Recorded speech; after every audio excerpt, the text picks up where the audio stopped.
jenis ketidakhadiran peserta didik. Mau tahu jawabannya? Tonton videonya sampai akhir. Oke, kita mulai dari yang pertama. Jenis ketidakhadiran peserta didik yang pertama yaitu membolos. Yang kedua, terlambat. Dan yang terakhir, meninggalkan sekolah. Itu tadi 3 jenis ketidakhadiran peserta didik. Kenapa peserta didik itu disebut membolos? Sebab dia tidak hadir ke sekolah dan tidak memberi keterangan, sehingga peserta didik itu disebut membolos ke sekolah. Kedua, terlambat yaitu ketidakhadiran peserta didik pada awal jam pelajaran dimulai. Yang ketiga, meninggalkan sekolah, maksudnya misalkan peserta didik ini tiba-tiba ada kepentingan, tiba-tiba dapat telepon dari keluarga ada yang meninggal, sehingga dia itu meninggalkan sekolah padahal belum waktunya sekolah. Selanjutnya, ada hal-hal yang dilakukan oleh sekolah terhadap peserta didik yang membolos, yaitu peserta didik itu perlu mengirimkan kabar kepada orang tua siswa dan mempertanyakan kenapa siswa ini tidak bisa hadir ke sekolah, apa alasannya, dan kenapa sekolah harus melakukan demikian. Ini agar ada catatan kepada orang tua siswa supaya mereka itu lebih memperhatikan anaknya, sehingga kemudian hari tingkat membolos si peserta didik itu bisa menurun, atau bahkan si peserta didik tidak lagi membolos sekolah. Selanjutnya, kepada siswa yang terlambat datang ke sekolah, si guru juga perlu menanyakan atau memberi kabar kepada orang tua, menanyakan misalkan ibu atau bapak kenapa anaknya bisa terlambat sampai di sekolah, apakah memang terjadi sesuatu di rumah atau terjadi di jalan sehingga si anak ini terlambat sampai ke sekolah.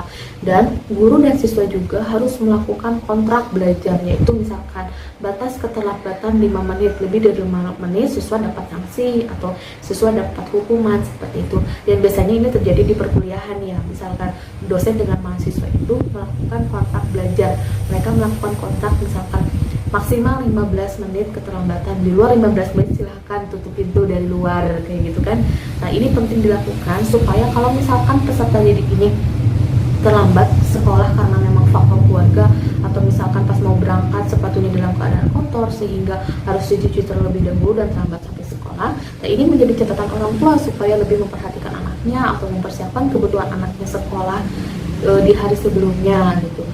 Atau misalkan ini keterlambatan disebabkan oleh jalanan yang macet. Nah, ini bisa menjadi catatan orang tua juga, sehingga si orang tua itu bisa lebih pagi mengantarkan anaknya sekolah.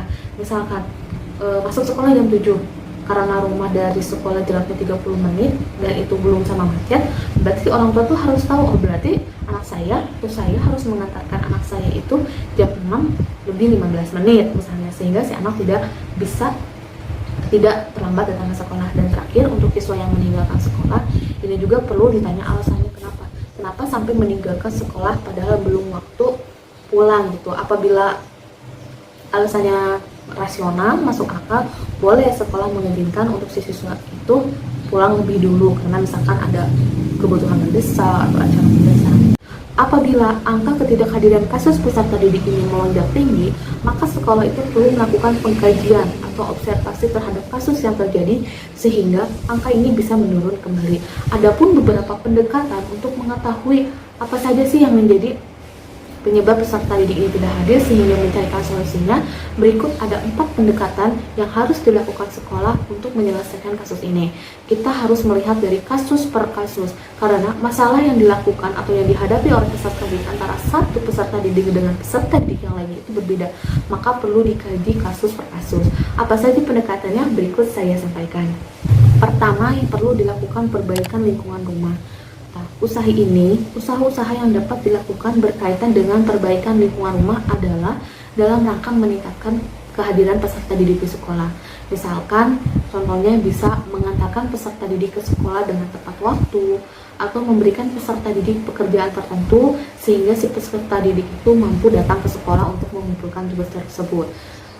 Selanjutnya, orang tua juga perlu memantau anaknya sehingga anaknya itu hadir ke sekolah tepat waktu gitu. Ini juga perlu kerjasama antara sekolah dengan orang tua. Yang kedua, perbaikan kondisi sekolah. Apa saja poinnya? Pertama, kita tuh harus membuat tata tertib di sekolah sehingga tata tertib ini dipatuhi oleh siswa. Misalkan batas keterlambatan bagi siswa, batas siswa melakukan izin tidak hadir, dan siswa melakukan apa, misalkan harus ada tertib-tertibnya, sehingga siswa itu tidak bisa sembarangan dia itu mau hadir ke sekolah seminggu aja lalu sebulan libur, tidak bisa seperti itu kan. Makanya sekolah itu harus melakukan atau membuat tata tertib. Kedua, kita juga penting memberikan pengertian kepada para peserta didik tentang pentingnya mereka itu hadir di sekolah, pentingnya mereka itu mengikuti pelajaran sampai selesai. Ketiga, sekolah boleh memberikan syarat kepada peserta didik bahwa kehadiran peserta didik merupakan prasyarat untuk peserta didik ini bisa hadir, bisa mengikuti ujian di sekolah gitu. Misalkan kayak gini, syarat untuk mengikuti ulangan ujian misalkan harus maksimal misalkan minimal hadir 75% dari seluruh pertemuan. Nah, apabila ada tata tertib ini, peserta didik pasti mematuhi dan mereka itu mengurangi angka ketidakhadiran mereka di sekolah. Terakhir, bisa jadi selalu mempresensi peserta didik pada awal jam pelajaran dan di akhir.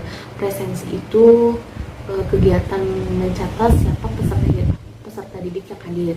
Kalau absensi, kegiatan mencatat siapa peserta didik yang tidak hadir. Jadi gitu ya bedanya presensi dan absensi kayak gitu.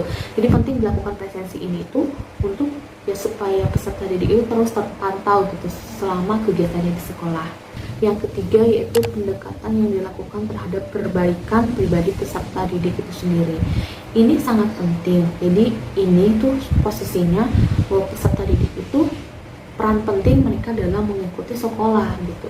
Guru maupun orang tua penting memberikan bimbingan, motivasi kepada peserta didik dan kepada anaknya untuk selalu memberikan motivasi untuk selalu rajin sekolah, hadir di sekolah, mengikuti pelajaran yang baik gitu.